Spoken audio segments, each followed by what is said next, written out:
अवश्य संसार में ऐसा कुछ करेगा जो समय की सीमा तक हर किसी को स्मरण रहेगा।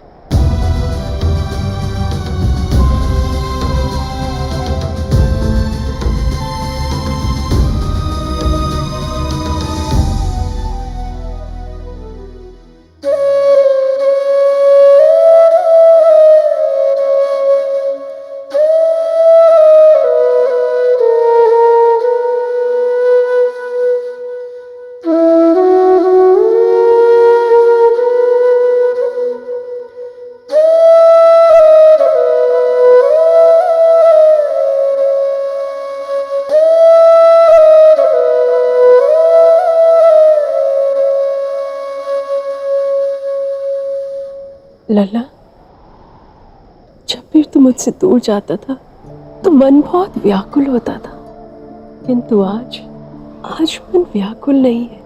अब तो मन में एक शांति है। ऐसा लगता है कि आज वो क्षण आ गया है जिसके लिए मैंने तेरा पालन पोषण किया। ऐसा लगता है कि आज वो क्षण आ गया है जिसके बाद मेरा लला जो कुछ भी करेगा उससे संसार की दशा और दिशा हमेशा के लिए बदल जाएगी। आज ऐसा लगता है कि मेरा छोटा सा कान्हा मेरा लल्ला नहीं, एक महापुरुष बन गया है जो आज के बाद जो कुछ भी करेगा ब्रह्मांड में उसका उल्लेख बार बार किया जाएगा और वो अपनी मैया के गौरव का कारण बनेगा। अब एक माता का मन छोटा कैसे हो सकता है? यदि आप ये कह रही हैं तो ऐसा ही होगा।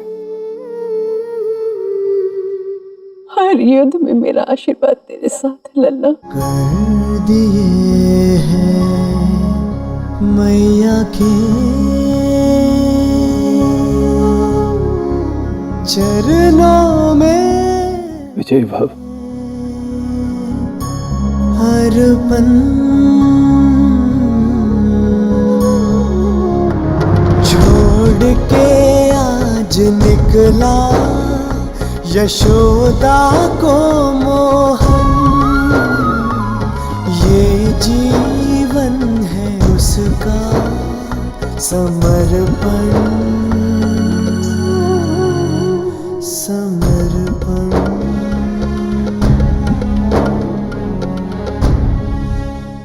प्रातः होने से पूर्व ही और रात्रि के अंतिम प्रहर में हमें 8 दिशाओं से आगे बढ़ना है ताकि कृष्ण को भागने का कोई अवसर ना मिले। छोड़ो मुझे! मैंने कहा छोड़ो मुझे! कौन है ये? घुसपैठिया है सेनापति जी। छिपकर प्रवेश करने वालों में से नहीं हूं मैं तो यहाँ आप ही की सहायता के लिए आपको एक समाचार देने आया था। महाराज कंस का अत्यंत विश्वसनीय रह चुका हूं मैं। क्या समाचार लाए हो? समाचार ये है कि कृष्ण को बरसाना की रानी ने निष्कासित कर दिया है, निकाल दिया है इस गांव से। क्या? हाँ, किंतु ये सूचना तो हमारे सर्वोच्च विश्वसनीय गुप्तचर ने दी है। कृष्ण इस समय बरसाना में है। कृष्ण को निष्कासित करने का आदेश अभी कुछ समय पहले ही दिया गया है, किंतु आपके अपनी सेना को लेकर बरसाना पहुंचने से पूर्व ही कृष्ण वहां से निकल चुका होगा। हमारे सेना का एक दल तुम्हारी सूचना की पुष्टि करेगा और तुम्हारा कथन झूठ निकला तो कृष्ण से पहले इस युद्ध कुंड में तुम्हारे सर की आहुति दी जाएगी। स्वीकार है।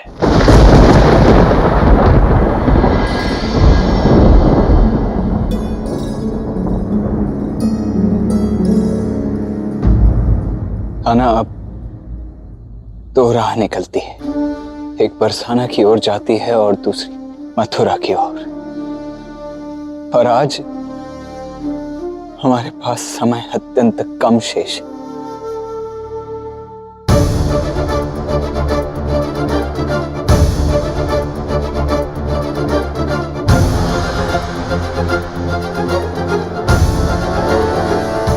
तो आप ये कहना चाहते हैं मैं बरसाना ना जाऊं, अपनी राधा से ना मिलूं? मैं केवल इतना कह रहा हूं कान्हा कि समय नहीं है हमारे पास। और अधिक देर तक बरसाना में रहना बरसाना को ही संकट में डाल सकता है। आप उन सैनिकों को नहीं, आप मेरी राधे को देखिए।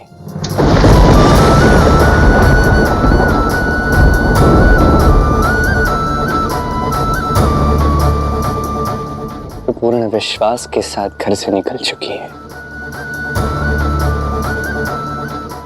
देखा आपने, मेरी राधा मुझसे मिलने आ रही है। ये हमारा राधा कृष्ण का अंतिम मिलन होगा था। अंतिम रात्रि है जो मैं राधा के संग ही बिताना चाहता।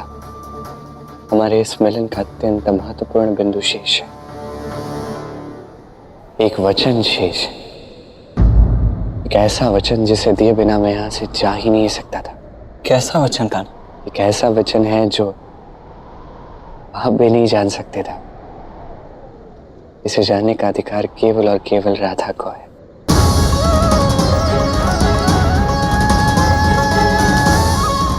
तब तो अवश्य ही कोई बड़ी और विशेष बात होगी कान्हा।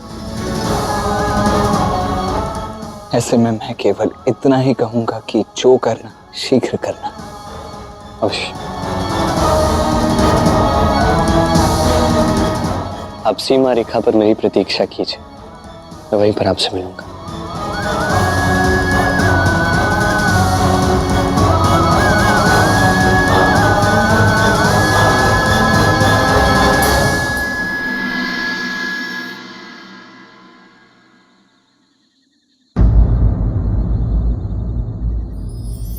प्यास दरस की अखियों में मन के भीतर टोह प्रीत तो बस प्रियतम से है, जग से कैसा मोह रे,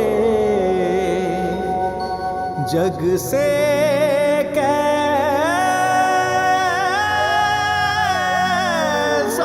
मोह।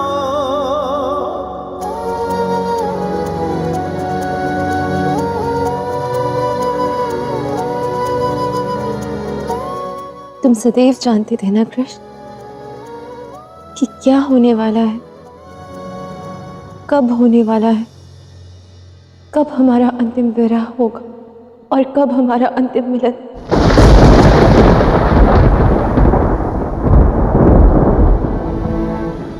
सब कुछ पहले से जानना सदैव वरदान नहीं होता रहता, कभी कभी अभिशाप होता है। मिलन से माह पूर्व में सुख से भर जाता, वही विरह से वर्षों पूर्व मेरा मन दुख से भर जाता है। मेरे रोम रोम अश्रुओं से भर जाते हैं राधा। सरल नहीं है, किंतु मेरे रोम रोम में अश्रु नहीं, केवल आशा है। जिनका प्रेम अनंत है उनका मिलन अंतिम कैसे हो सकता है भला? ये मिलन भी अंतिम नहीं हुआ ना कृष्ण।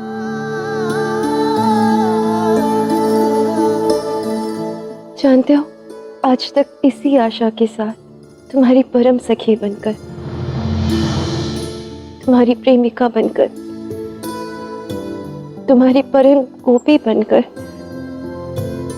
जो कुछ भी मैंने अनुभव किया है ना, वो सब कुछ मेरे हृदय में है।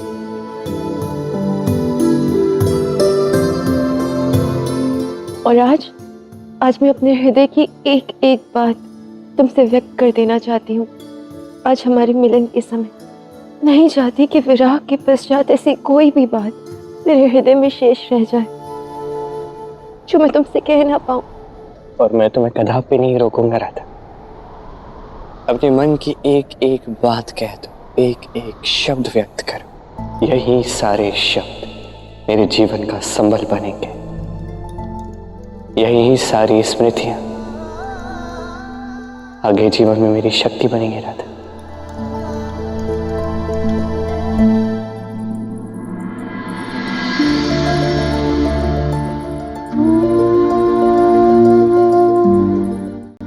कृष्ण, तुम्हारी परम गोपी राधा और इस वृंदावन की हर एक गोपी इस अंतिम मिलन पर अपना सारा स्नेह आज तुम्हें अर्पण करेंगे, कृष्ण गीत गाएंगे।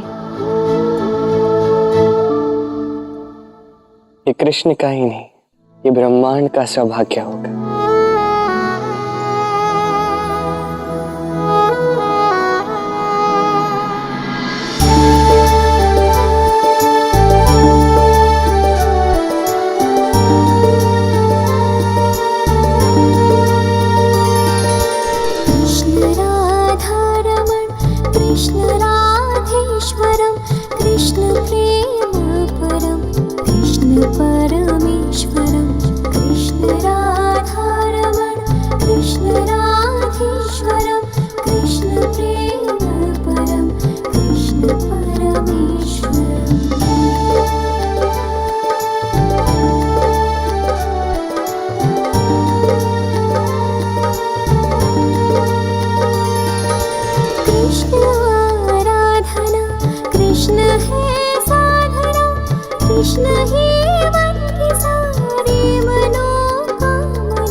आप सब ने मेरे लिए जो कुछ भी शब्द कहे, जो कुछ भी व्यक्त किया, मैं आप सबको ये बताना चाहता हूँ कि मैं भी आप सबके लिए यही सब अनुभव करता हूँ।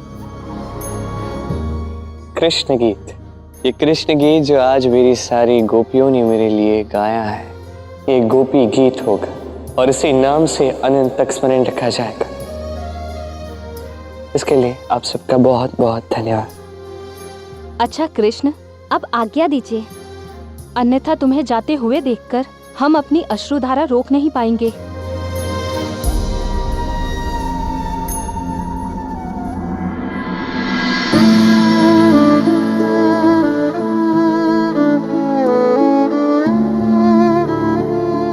तो अंततः राधा ने अपने मन की एक एक बात कह दी। राधा ने अपना कण कण प्रकट कर दिया, तो कुछ भी शेष नहीं रहा। शेष है कृष्ण। क्या? आज इस अंतिम मिलन की एक अंतिम इच्छा भी शेष है।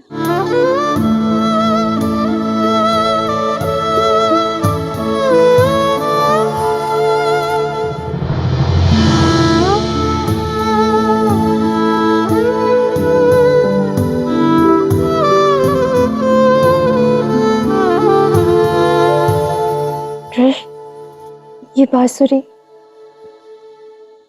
जो हमारे प्रेम की धुन बजाती है, मेरे मन को अधीर कर जिस सुध-बुध खो देने पर विवश करती है, मेरे रोम रोम को प्रेम से भर देती है।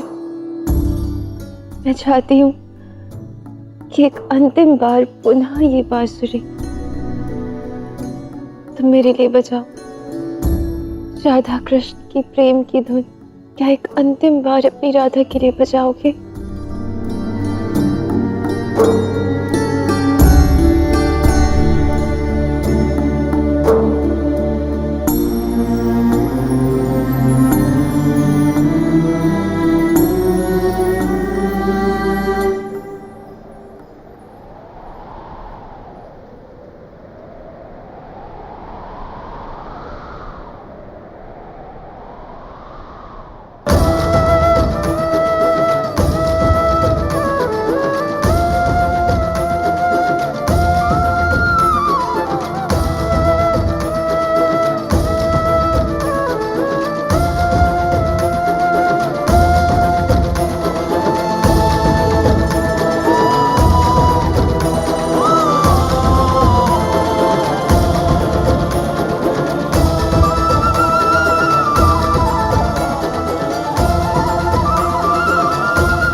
कृष्ण, हमारे इस अंतिम मिलन की पीड़ा में भी तुमने इस धुन में मीठा मधुर घोल दिया है। इसलिए इस स्थान को सदा सदा के लिए मधुबन के नाम से जाना जाना चाहिए। सखी की इच्छा इस सृष्टि के लिए आदेश।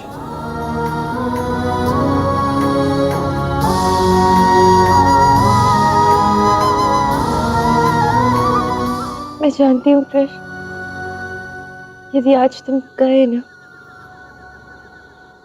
तो पुनः कभी लौट कर नहीं आओगे। इसलिए तुम्हारे जाने से पूर्व मैं तुमसे एक अंतिम भेंट चाहती हूँ, एक अंतिम वचन कि जब भी तुम ये बांसुरी बजाओगे ना, केवल प्रेम से बजाना। किसी से प्रेम करो, उसके लिए ही बजाना, अन्यथा मत बजाना। नहीं तो संसार इस धुन को प्रेम की अभिव्यक्ति नहीं, बस एक धुन ही समझेगा।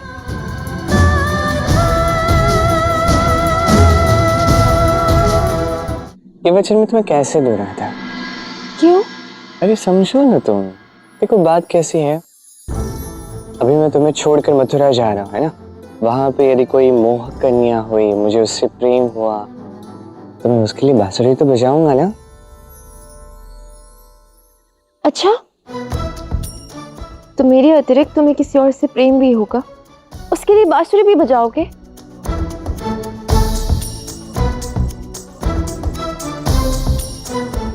मेरी भूल ही राधे, अब भी तुम्हें ये समझाना पड़ेगा कि कृष्ण तुम्हारे अतिरिक्त किसी और से प्रेम कर ही नहीं सकता। जानती हूँ, वो क्या है ना कि कृष्ण के साथ रहकर स्वांग रचना भली भांति सीख ही गई हूँ।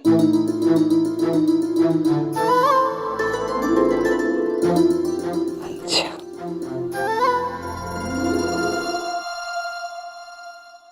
एक और बात राधे,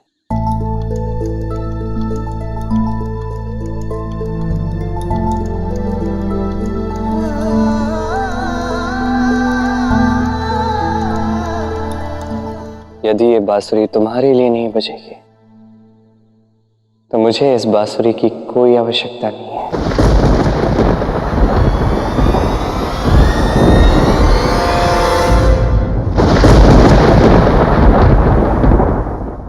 नहीं कृष्ण, ऐसा मत करना। क्यों न करो राधे, तुमने कहा ना, ये बांसुरी प्रेम से बजाना, प्रेम के लिए बजाना। जब मेरा प्रेम यहाँ रहेगा, जब मेरा प्रेम मेरे साथ वहां नहीं होगा, ये बांसुरी क्यों? किंतु कृष्ण, समझो राधा,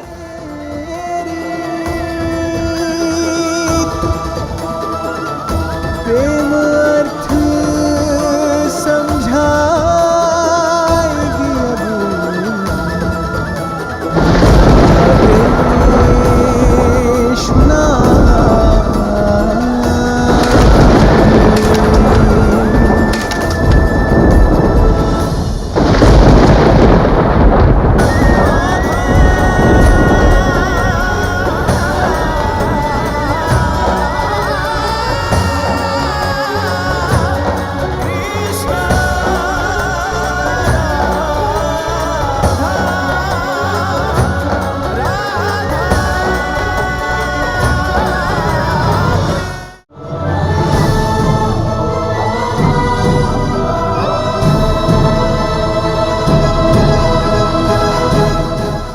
किया कृष्ण।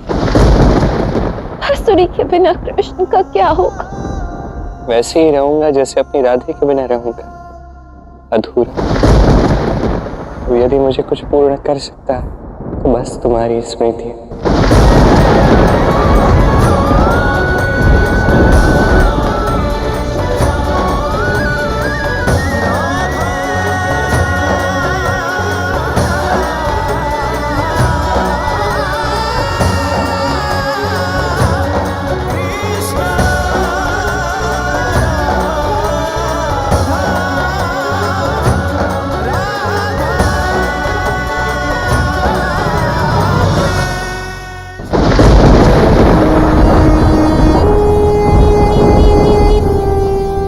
महाराज की जय हो।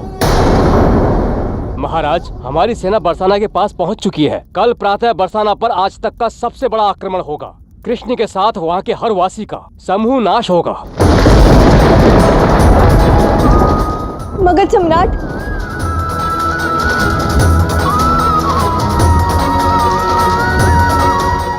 सम्राट, सम्राट, आपने मुझे अपनी पुत्री माना है। सिर्फ विनती है, दया कीजिए। आप जो कहेंगे मैं वो सब कुछ करूंगी। मैं स्वयंवर भी करूंगी। पर आप कृष्ण को कोई हानि मत पहुंचाइए। कृष्ण से मेरी शत्रुता मेरे हर संबंध से बड़ी है। कृष्ण ने केवल कंस का वध नहीं किया है, मेरा मित्र मुझसे छीना है। मेरा आक्रमण अटल है रुक्मणी, और उस कृष्ण की मृत्यु भी। नहीं सम्राट, एक राजा का अपने राज्य, एक प्रजा के प्रति जो धर्म होता है उसका पालन करना एक राजा के लिए अनिवार्य होता है। और ये आपसे श्रेष्ठ और कौन जान सकता है। मुझे पता चला कि कंस ने अपने उस धर्म का पालन नहीं किया। उसने अपने पिता और अपनी बहन को बंदी बना दिया था। एक बहन के बच्चों को मारा, अपने भांजे को मारने का प्रयत्न किया। मथुरा वासियों को भी कई कष्ट दिए। इसीलिए कृष्ण ने उनका अंत कर मथुरा को मुक्ति दिलाई। मथुरा को एक अच्छा राजा सौंपा। इसलिए हमें बिना जाने पहचाने, बिना उससे बात किए उस पर आक्रमण करना ये अनुचित होगा सम्राट। एक अकेले कृष्ण पर 8 दिशाओं से इतनी बड़ी सेना के साथ आक्रमण करना ये अन्याय है सम्राट। ये अनुचित है, अधर्म है ये। सम्राट, मैं आपकी इच्छा को स्वीकार कर रही हूँ। मैं आपके अनुसार ही स्वयंवर करूंगी। पर आप भी मेरी इच्छा स्वीकार करें। ठीक है, विजय होने पर, कृष्ण को बंदी बनाने पर मैं उस कृष्ण पर थोड़ी दया कर सकता हूं। राजकुमारी रुक्मिणी का स्वयंवर और सम्राट जरासंध की कृष्ण पर विजय, ये दोनों उत्सव साथ साथ ही मनाए जाने चाहिए। मैं शीघ्रातिशीघ्र इस उत्सव के आयोजन का प्रबंध करवाता हूं। तुम चिंतित मत हो बहना, क्योंकि तुम्हारा ये भाई तुम्हारे लिए सर्वश्रेष्ठ वर ही चुनेगा। मेरे लिए सर्वश्रेष्ठ वर कृष्ण है और कृष्ण ही रहेगा। यही सत्य है।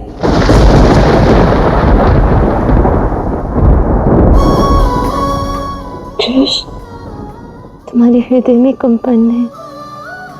क्या अब भी कोई बात है जो कहना शेष है?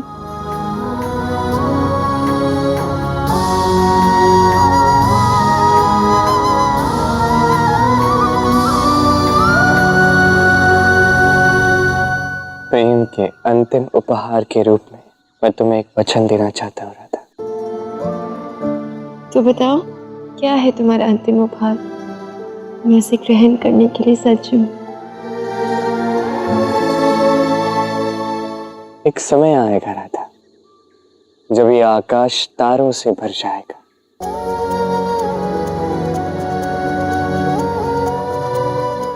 पूर्णिमा होगी, शीतल पवन होगी, सर्वत्र पारिजात की प्रेम पूर्ण सुगंध होगी। इस चंद्रमा का प्रकाश सूर्य सा तेजस्वी प्रतीत होगा। मेरी राधा प्रेम की चरम सीमा पर होगी। और कृष्ण की प्रतीक्षा का अंत होगा।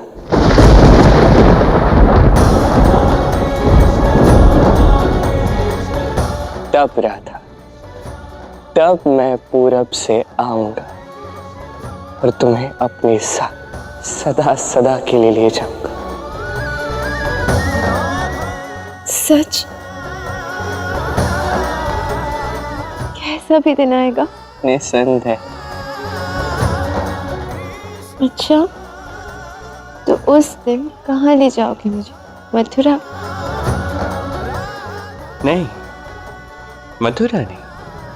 मैं तुम्हें एक नए स्थान पर ले जाऊंगा। एक ऐसा स्थान जो केवल राधा कृष्ण के लिए होगा। एक ऐसा स्थान जो समस्त सृष्टि में सबसे अद्भुत होगा। एक ऐसा स्थान जिसकी सभी प्रशंसा करेंगे।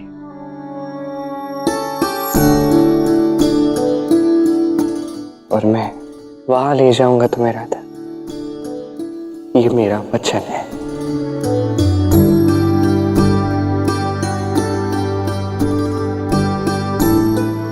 चाहे जो हो जाए कृष्ण, मुझे तुम पर, तुम्हारी प्रेम पर, तुम्हारी कही हर बात पर मेरा विश्वास अटल है और सदैव अटल ही रहेगा।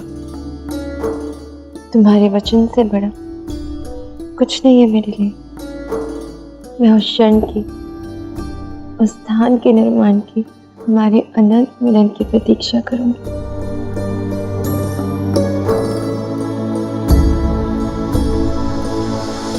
कृष्ण, राधा होते ही तुम चले जाओगे? क्या राधा तक अपने हाथ मेरे हाथ में रख सकते हो?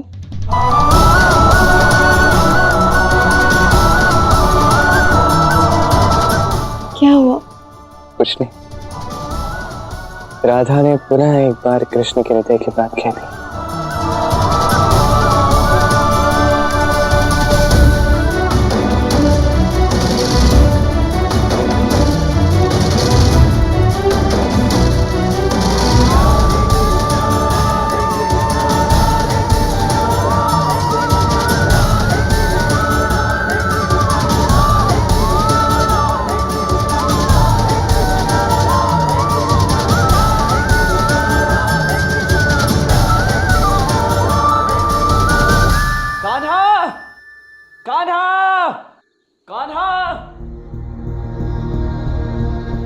कान्हा,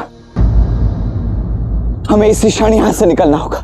जरासंध की सेना का एक दल इसी ओर आ रहा है।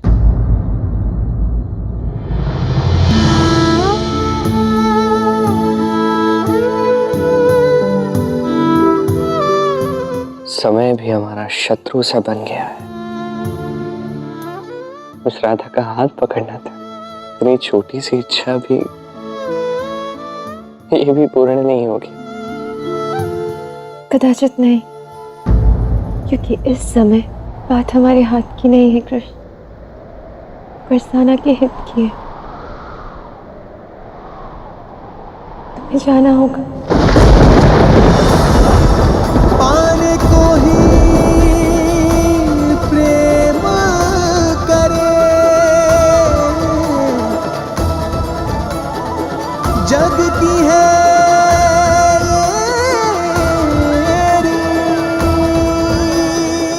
चलो कान्हा, अब समय हो गया है। अर्थ समझाएगी अब राधा कृष्ण की प्रेम। प्यास दरस की अखियों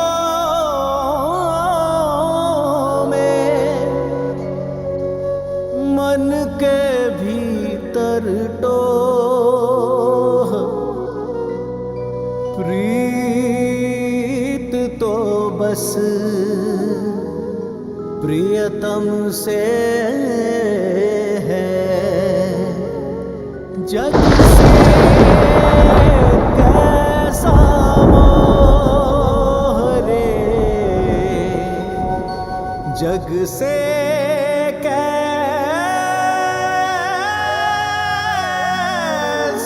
मोह। गाओ कहाँ गाओ। अरे नहीं नहीं भाभी जी रुक जाइए, इसके समक्ष हमें नहीं जाना चाहिए। विदर्भ प्रदेश आता है, उनकी सेना वहां होगी, हम नहीं जा सकते। अब यहीं कहीं विश्राम कर लीजिए, मैं कुछ सोचता हूँ।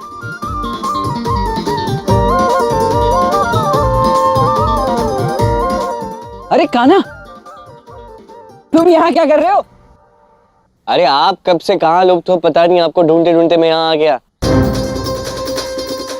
अच्छा ये सब छोड़ो, सुनो मेरी बात ध्यान से। मैंने वो दिव्य और भव्य स्थान ढूंढ लिया है, और अनुमान लगाओ कि मैंने कहाँ ढूंढा होगा। स्वयं देवराज इंद्र ने प्रस्ताव रखा है, उनके नंदनवन में। समझ रहे हो कान्हा? और विश्वास करो मेरा, मैं स्वयं अपने नेत्रों से देखकर आ रहा हूं। इतना दिव्य, इतना भव्य स्थान है, मैं क्या बताऊं। हा हा हा, स्थान बाद में खोजिए, पहले अपनी मति खोजिए, कहाँ गई है, क्या बातें कर रहे हो आप ये सब। अरे देवराज इंद्र ने आपको कहा नंदन उद्यान में आने, क्या बातें कर रहे हो। अरे आप मनुष्य हो ना, पृथ्वी पर विवाह करो ना, वहां कैसे जाओगे उड़ के। कल आके कहोगे मैं वैकुंठ में रहता हूँ, परसों आके कहोगे कि मैं भगवान शेषनाग हूँ, मान लूं मैं। क्या क्या बातें कर रहे हो।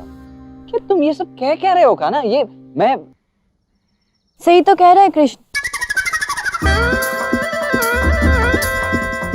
रेवती जी, कदाचित आप स्वप्न देख रहे हैं। हम मनुष्य भला स्वर्गलोक में विवाह कैसे करेंगे, और वो भी नंदनवन में। आप यहाँ कैसे रेवती जी? मुझे यहाँ कृष्ण लेकर आए। हाँ उन्हीं ने मुझे बताया कि आप हमारे विवाह के लिए स्थान ढूंढने निकले हैं, हाँ, और इस संदर्भ में आपने मुझसे कोई विचार विमर्श तक नहीं किया, और ना ही मुझसे कोई मेरी रुचि ली।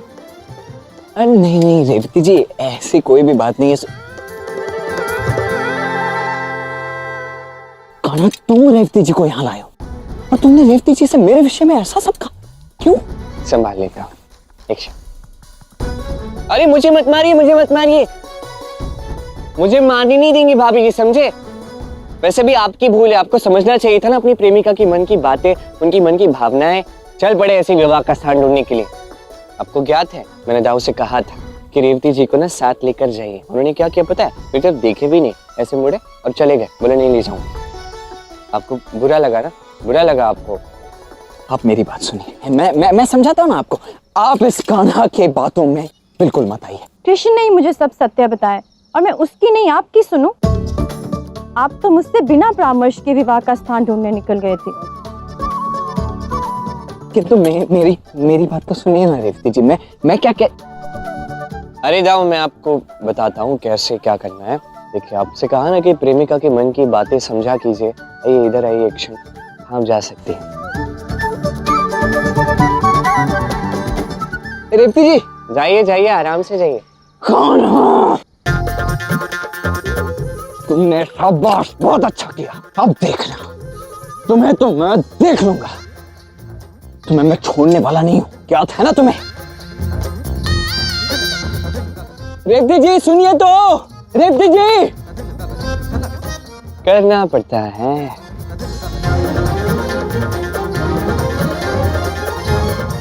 ये सब मैंने इसलिए किया है ताकि मैं जरासंध को अनुभव करवा सकूं कि उसकी वास्तविकता क्या है। आज जरासंध अनुभव करेगा भय क्या होता है। महाराज, 2 सेनाएं और हमारी सेना में सम्मिलित होंगी। बस उनके आते ही यहाँ से हम कूच करेंगे। रेवती जी सुनिए तो, ये तो अनुचित है ना। रेवती जी सुनिए तो। वो कौन है? रेवती जी कहाँ जा रही हैं आप? सुनिए तो मेरी बात।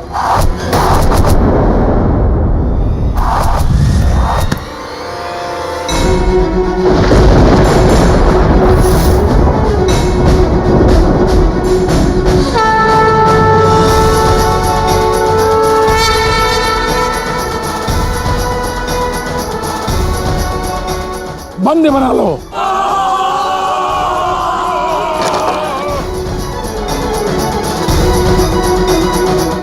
तुम दोनों को महाराज जरासंध के आदेश पर बंदी बनाया जा रहा है। किंतु बाण चलाकर युद्ध का शंख तो तुम पहले ही बजा चुके हो। तो ठीक है, अब युद्ध ही कर लेते हैं।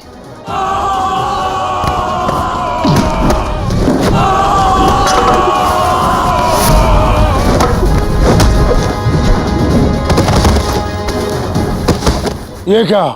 ऐसा कौन सा वीर है वो जो मेरे सारे सैनिक को एक साथ मारे जा रहा है? उससे अवश्य मिलना चाहूंगा मैं।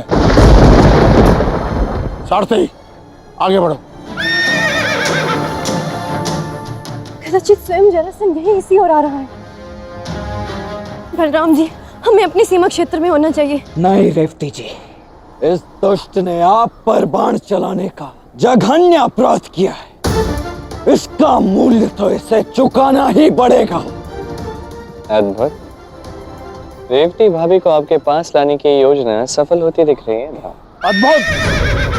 कौन हो तुम जिसने अकेले ही मेरे इतने सारे सैनिक को परास्त कर दिया? यदि मैंने तुम्हें बता दिया कि मैं कौन हूँ तो कदाचित तुम्हारे पैरों के नीचे से हराना निकल जाए जरासंध। इस धरती पर ऐसा कोई नहीं पैदा हुआ है जो जरासंध को भयभीत कर सके।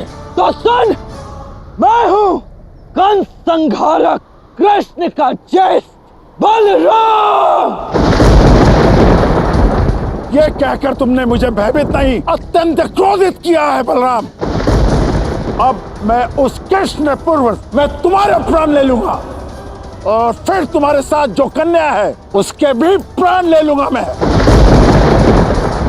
मैं कृष्ण का ही नहीं, उसके प्रत्येक प्रियजन का अंत करूंगा। कंस भी यही कहता था, किंतु हुआ क्या? मारा गया, देखा ना? इसी प्रकार आज तू भी यही कह रहा है। इसीलिए आज तेरी मृत्यु निश्चित है। रेवती जी, आप वहां उस दिशा में मेरी प्रतीक्षा कीजिए।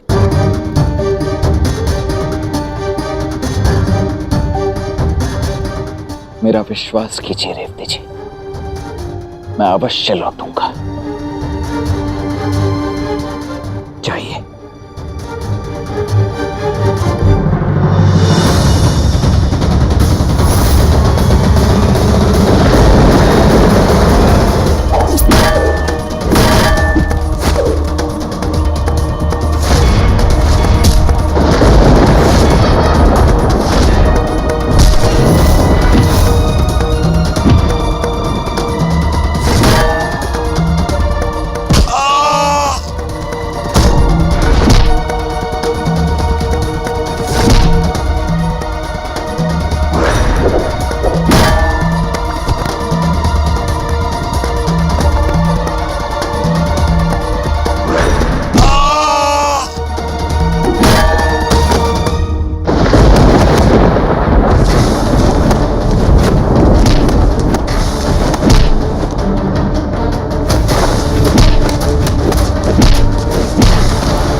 अभी इसी क्षण में जरासंध का अंत करूंगा।